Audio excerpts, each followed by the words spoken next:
Kain tayo. Ano po ulam ko? Atay ng baboy, prito. Tapos, yung tilapia po ay ginawa ko ano. Ano maluto nito? Tinulang tilapia. Kasi nilagyan ko po ng luya, sibuyas, saka ang gulay niya po ay repolyo. Gusto ko po ng sabaw. Iwas muna ako ngayon ng masyadong mamantika. Marami pong nagtatanong sa akin, mga kaibigan ko po, mga nakakakilala sa akin na kung masakit daw pa, ano daw po nararamdaman ng may cancer. Sabi ko wala. Painless na.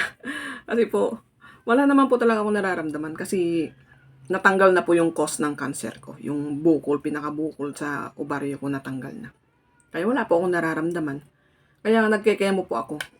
Yun, yung side effect po ng chemo. Yun ang mararamdaman ko kapag magke-chemo na ako. Kasi last na chemo ko, yung first cycle ng chemo ko, nakaramdam po ako ng bowel movement.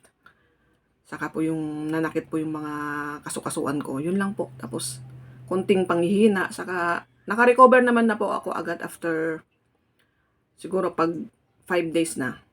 After ng chemo ko, yun, gumaganda-ganda na po yung pakiramdam ko. Ganun lang po. Basta kumakain lang po ako. Kain lang. Kain lang ng kain. Kaya nananaba po ako. Kaya sa pa po ay yung first cycle pa lang po ng marami po nagtanong.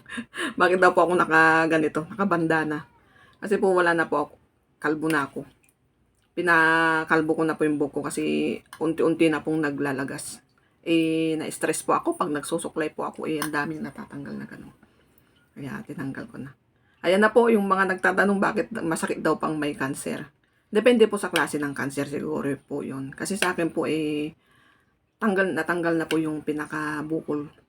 Kaya ngayon nagke-chemo na lang po ako. Kaya pinaghahandaan po natin yung pagke-chemo. Yun lang po. Kain na po tayo.